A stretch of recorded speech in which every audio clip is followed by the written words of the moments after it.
lovely people. So my name is Danielle, and this is my introduction to Booktube. I have been such an avid reader my entire life, and I have enjoyed watching YouTube since its creation in the early 2000s.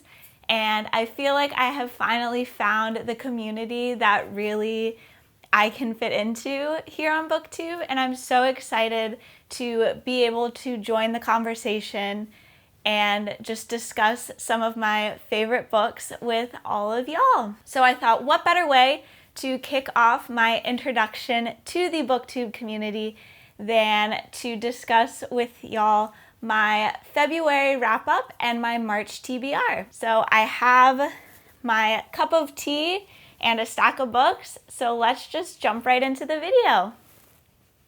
So the first book that I read this month was The Only Good Indians by Stephen Graham Jones. I actually don't have a physical copy of this because I did listen to it as an audiobook. This book I picked up because I believe it was the November pick for the Literally Dead book club. It is pitched as a book that follows a Indian man living in the United States, and it follows him in his adult years after a kind of traumatic incident happens to him and his group of friends when they're young. So the story is kind of a thriller. It's a revenge story, and it actually is a Own Voices novel, so it was written by a Native American as well. The story, although it wasn't necessarily written for myself, I definitely took a lot away from it. Because it was an Own Voices novel, I really enjoyed kind of seeing nuances of Indian culture kind of sprinkled throughout the book.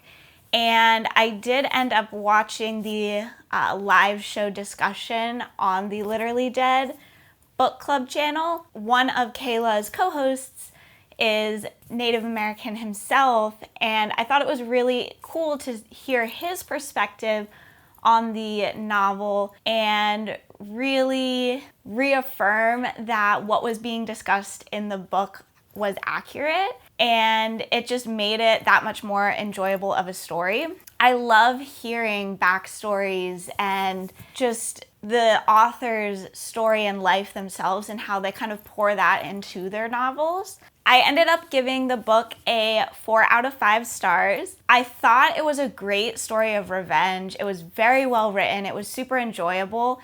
It wasn't necessarily written for me, but I still really enjoyed reading it. The next book that I read is Ikigawa by Hector Garcia and Francis Morellis. This book follows, it's a nonfiction, kind of really short read, as you can see. And please excuse, my dog did get a hold of it accidentally. She too enjoyed this novel. Ikigawa is a Japanese practice and kind of the secret to a long life. So Japan actually has the highest concentration of centennials in the world, and if you're not familiar with what a centennial is, centennials are people who live over 100 years. The Japanese, as well as places that have high concentration of centennials, they do have a lot of things kind of in common with their day-to-day life and how they choose to live their life, and that's what they attribute to longevity and just happiness in general, because you can have all of the modern medicine in the world, but if you're not living kind of a happy life and being true to yourself, it's not going to get you very far. I thought this book had a lot of really great ideas, and it had some of my favorite quotes from the month, which I would love to share a couple of them with you. The first one, "A happy man is too satisfied with the present to dwell too much on the future." That idea is something that I have really tried to integrate into my own life. It's just being more present and being in the moment. There's some quote I read somewhere about anxiety stems from looking to the future, and then sadness kind of stems from looking at the past. Happiness is in the present. So I really love that idea. Another quote I really enjoyed was, "Happiness is in the process, not in the results." I feel like, especially in the society that we live in, we're told this narrative that you have to hustle hard and constantly be working to be successful, to find happiness. And basically you're just working yourself into the ground, and for what? Because at the end of the day, if you're just working all this time, you don't have the time to do the things you enjoy. It's all about balance. This book interviewed and followed some very successful, quote unquote, people from Japan.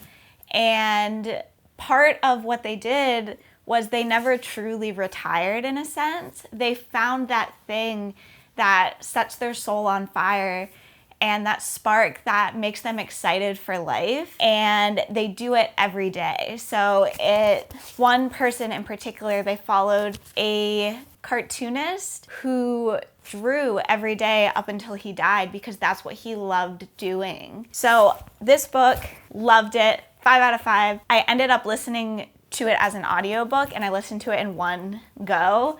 I could not stop. The way it's written, it gave me similar vibes to Huga and other books like that. It's a really quick read, and I definitely think everybody could gain something from reading this. The next book I read was When No One Is Watching by Alyssa Cole. This book, again, is a Literally Dead book club pick. It is the book for February, and I am anxiously awaiting the live show so I can hear Kayla and her co-hosts' thoughts on this book. This book follows a girl who has lived in Brooklyn her whole life. She lives in the same neighborhood she grew up in, and she's starting to notice that her neighborhood is changing before her eyes. Neighbors are disappearing, and there's just weird things happening. It has great commentary on racial differences. This book is an Own Voices novel. This was such a great read. I thoroughly enjoyed it. It does have kind of a sprinkling of romance, but not really, and I really appreciated that about this book. There is a second character that comes in, and you do get to hear his perspective as well.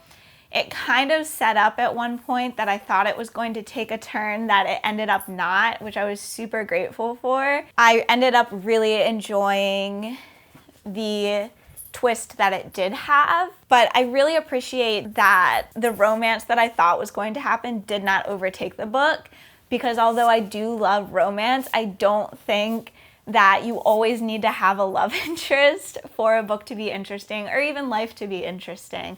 I loved seeing this character just develop and be her own woman and be independent, but learn that she does need the help of some friends to get her by. I don't think I mentioned this. I did give this 5 out of 5 stars. Thoroughly enjoyed it, and I'm looking forward to reading more by Alyssa Cole. So the next book that I read was Roomies by Christina Lauren. I actually don't have a physical copy of this book. I did listen to it as an audiobook. I do really enjoy Christina Lauren as an author. I think her books are super enjoyable, and this book kind of delivered what I expected. I ended up giving it 3 out of 5 stars. It was super enjoyable, but I definitely had some problems with the plot and the storyline. So the story follows a girl who is trying to kind of discover herself and be her own person, but she can't seem to find her voice and her spark. She lives in New York City. She has a job that she kind of got because of her uncle and his notoriety rather than her own. She has an MFA, but she doesn't have that best-selling idea to write a novel. And she just feels like she is a side character in her own life. And that whole narrative and that idea is something I feel like a lot of us 20-something-year-olds feel. And I think it's a very relatable idea. And especially, I do have a degree in English myself. I would love to write a story. I would love to pursue an MFA, but I don't have that great idea either. And I definitely have felt kind of that idea that I'm just a side character in my own story. So because of all of that, I really felt like I connected to this character and I wanted, hello! If you see a little black shadow, that is my puppy. She ran away. I really felt drawn and connected to this character, and I really fell in love and was rooting for her. I thought she was a very flawed person, and I love main characters that have flaws because I feel like it makes them more relatable and it's more realistic of a story. What ends up happening is, in order to kind of help her uncle out and get him the star musician that he needs, she marries a immigrant that she meets in the subway that she's kind of become infatuated with, but he is not aware of that. Although, again, the story was super enjoyable. I had a great time. It just didn't blow me out of the water or do anything super interesting. I also thought kind of the plot itself was it was both cliche and unrealistic. I kind of couldn't get over that fact that, she met somebody and decided to marry him to keep him in the country, which is unfortunately, I think, a fact that does happen more frequently than we would all like to think. But they end up falling in love, which I think is kind of leading into a romance cliche. It just wasn't anything, I think, super original, but it was super enjoyable. I did really enjoy this side plot, her best friend, and the two of them are just at two different points in their lives, and they're kind of falling out of a friendship as she is kind of falling into this relationship with this guy. That is something that just could have been a really interesting story in and of itself. This idea that you outgrow friendships and the people that you've known the longest don't necessarily know you the best. I really enjoyed that narrative, and I kind of wish I would have gotten a little bit more of that. Obviously, it was a romance book, not the point of the story, very minor kind of background details, but overall, great story. So the next book that I read this month was Girls with Razor Hearts by Suzanne Young. Suzanne Young is one of my all-time favorite authors. You can actually see right here, I have the whole program series. The program series is one of my favorite series of all time. I flew through it.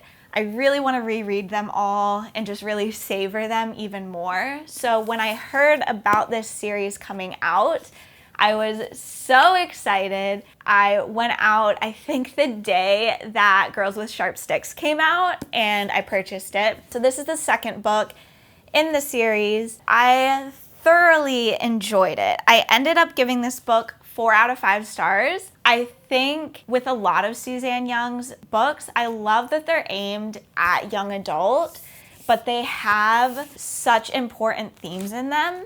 So this book, if you're not familiar with this series, it follows these girls who were made to be perfect, and they were made for their sponsors' enjoyment and, made to their specifications. So these are kind of artificial intelligent robots. I don't really know what to call them, girls, but they look like, a human. It raises this great question of, just because they're, computerized and, self-aware, are they any less human? They don't have rights that necessarily protect them from kind of the bad things in the world. And then it also has this great theme of feminism. It had great conversations about how boys treat girls and how kind of behaviors in adolescent boys are normalized and just chalked up to their just being boys, and how they can actually become very poor behaviors that cause a lot of damage in their adult years. And when you let teenage boys get away with joking about sexual acts or, just different things, how they grow up thinking that that's okay, and then they are not good people as adults. So This book, like I said, is the sequel, so it picks up where Girls with Sharp Sticks left off. They are continuing to try to figure out the truth and bring down this organization that created them because, you know, why would you need to create a perfect woman? I'm super excited. The third book is set to release. I don't remember the date off the top of my head, but I do have it written down, and I 100% am going to pick it up and continue the series. So the next book that I read is This Is Where It Ends, and I do apologize. I don't know how to pronounce the author's name, and I don't want to butcher it, but there you go. This has actually been on my TBR for a couple years now. It follows a boy. It's multiple perspectives, but it's specifically about a boy who brings a gun to school and causes a mass school shooting. It follows a few different perspectives of different students at the school and kind of their history with this character. I thought this would be very interesting and have great commentary. It came out at a time where mass shootings were occurring far too frequently and books were kind of being written about it. I read Violent Ends, which was a collection of stories, short stories about a school shooting, and each chapter was written from a different person's perspective, and it was written by a different author, and it was a super well executed novel. I loved that book, and I would recommend it to everybody. And I think because I loved that book so much, I had really high hopes for this. And unfortunately, I was just kind of disappointed. I ended up giving it 2.5 stars out of 5. It was very okay. I thought the writing was pretty good. I mean, it's young adult, so I never expect anything like super spectacular. My problem with it was I felt like the story was kind of unbelievable.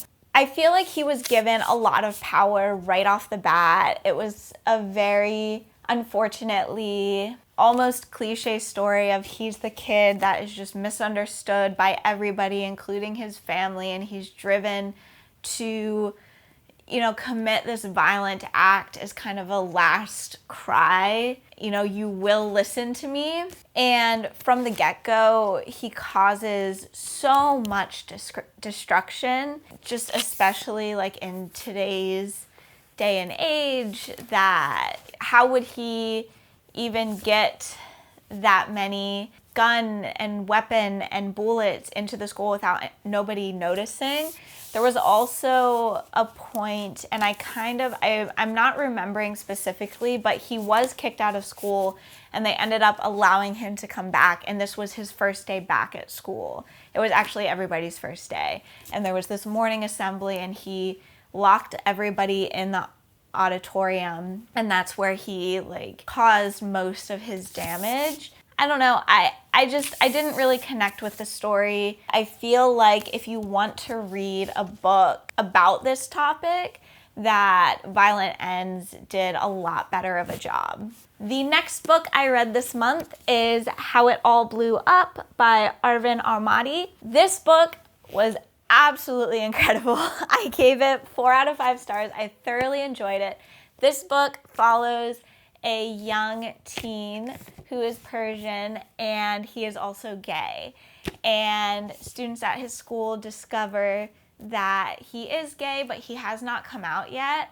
So they're kind of blackmailing him into coming out because they're trying to get money out of him because they think he's rich. Rather than facing that, he decides to go to Italy and kind of have this whirlwind experience. So he skips his high school graduation, goes to Italy, and meets these people. I think this is a great coming of age story. I think it has great commentary on learning to accept yourself and learning that the people around you that truly love you and the people that should be in your life will accept you no matter what. My only qualm with this book is, and I don't know if this is just me being a 27-year-old from a small town that I didn't believe it, but like, how did he just go to Italy? Like, he had a passport, he had enough money, he had the knowledge of airports that he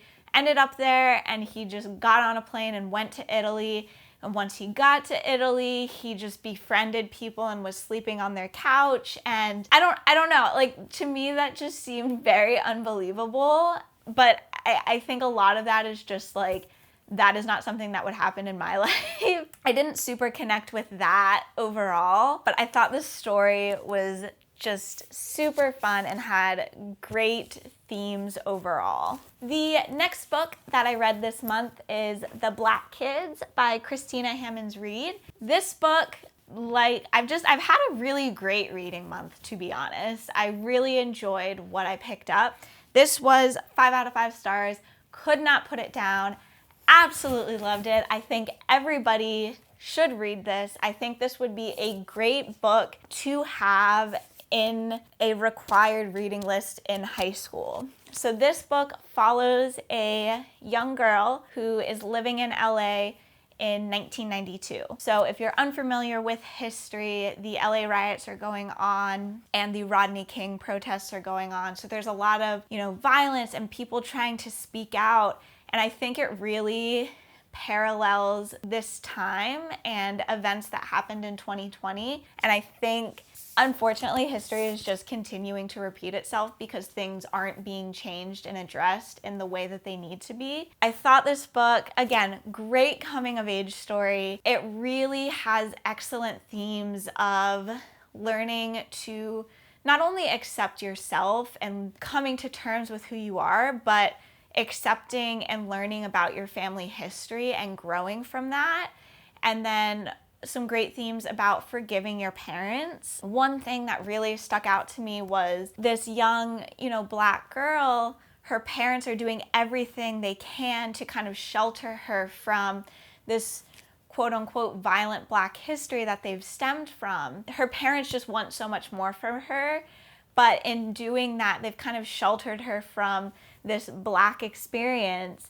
And she feels like she doesn't relate to the Black kids, but she also is clearly not a white kid. And she's kind of just in this area where she doesn't feel connected to anything because she wasn't raised as a traditional kind of Black kid. She didn't have those experiences that the Black kids at her school had. And she's not a white kid, so she didn't have that kind of upbringing. She's in this gray area and she doesn't know who she is, and she's trying to figure that out, all while the city is on fire and there's all of this revolution happening around her. I thought this book was absolutely incredible. I think it came out at a perfect time. I think it has great commentary about racial differences and just coming to age in a world where things are still so flawed. I think it has great commentary about finding yourself, and kind of similarly to what I was talking about with Roomies, I think it has great themes of outgrowing friendships. And I really wish that was something talked about more. As you grow in life, sometimes your friends don't grow with you, and that's okay. And I think this book really addressed that well. So the last book I read this month was Homebody by Rupi Kaur. So this book I actually started in November of last year. I finally finished it in February. It took almost 3 months. It is a collection of poetry, if you're not familiar. The author wrote Milk and Honey, which she actually self-published. Fun kind of tidbit of knowledge. And it just blew up. So this is her 3rd collection of poetry, and she does the artwork as well inside. As with all of her books, I absolutely love them. I recommend them. It's 5 out of 5 stars. Poetry, it just feeds my soul, and I don't know where I would be without poetry. I thought this book had great themes of feminism. I thought it had great commentary about being an immigrant and struggles that she saw her parents have. I don't have a whole lot of great things to add because I think this book just speaks for itself. If you enjoy poetry at all, if you're looking to just kind of dip your toe and see if you enjoy kind of more contemporary modern poetry, because that's definitely what this is. There's a lot of free verse and just writing what you feel. I definitely recommend picking this up. All right, so switching gears a little bit and looking at my March TBR, I do have quite a few books I would like to get to. I also don't take, honestly, a whole lot of time to make a TBR at the beginning of the month. I'm definitely a mood reader, and depending what I read and how I connect to the story definitely dictates what I want to read next. So if I read a really great romance, I want to read a romance, or if I didn't enjoy the romance I just read, I might want to read something more like a thriller. So I don't take a lot of time to plan. But there are a few books on my radar for this month. The first one is Me and Me by Alyssa. Don't know how to pronounce her last name, but there you go. So this book, as you can see, I actually already started. I read the first 70 pages in February. I just haven't finished it yet. This is definitely a young YA. It's not quite a middle grade because there are some mature themes in it, but it's not like dense YA either. It's a super quick read. It's about a girl who is out on her first date with this boy, and they're out on a lake and they witness a little girl who she used to babysit. She starts drowning. So they try to go save her, but then the boy starts to drown himself, and the main character has to decide who she wants to save. The book is actually told in 2 storylines. So the kind of first little bit tells that story, and then the story is told in 2 timelines, and it goes over what happens in each decision. So if she decides to save the girl or if she decides to save this boy. And so far I am really enjoying it. I'm sure I will have much more to say next month when I finish it. The next book on my TBR is Where Dreams Descend by Janella. This book has been on my TBR for almost a year. As you can see, I am almost 300 pages into it. This is just taking me a very long time to get through, and I'm going to save my thoughts on this for my wrap up next month. But I will say that the author used a lot of themes from Phantom of the Opera, if you guys are into that. There's a little bit of magic, and it's kind of a light fantasy read. The next book on my TBR is There There by Tommy Orange. This is an Own Voices novel about Native communities. I honestly don't know a whole lot about it. I typically don't like to know anything going into a book because I want to form my own opinion. But I'm actually reading this. A friend and I kind of have a very informal book club. So this is what we picked to read this time around, and I'm looking forward to it. The next beast of a book that I want to read this month is House of Leaves. And this book, as you can see, is a mighty beast, but it is mixed media, so if you kind of leaf through it, it's not necessarily super dense. I'm super interested to read it. I've heard it pitched as the scariest book ever written.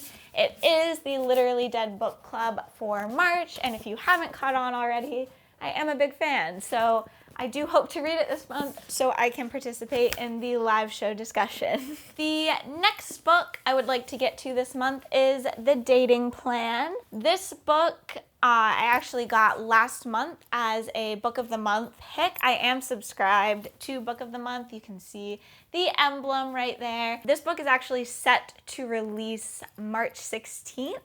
So I do have an early copy, and I would really like to get to it before it comes out in 2 weeks. This is kind of high up there. Honestly, don't know a whole lot about it. It's a romance. It seems fun. It's a pretty cover. So I'm excited to get to it. The last book on my radar is Honey Girl by Morgan Rogers. This book, again, it was a book of the month pick last month. I couldn't decide and I got both of them. I don't know what this book is about at all, but I'm very excited to read it. I know I read a sentence synopsis of both of these books, or else I wouldn't have selected them as my book of the month, but I don't necessarily remember too much about it, and that is the way I like it. So that is it. That is all of the books I read in February, as well as what I'm hoping to get to in March.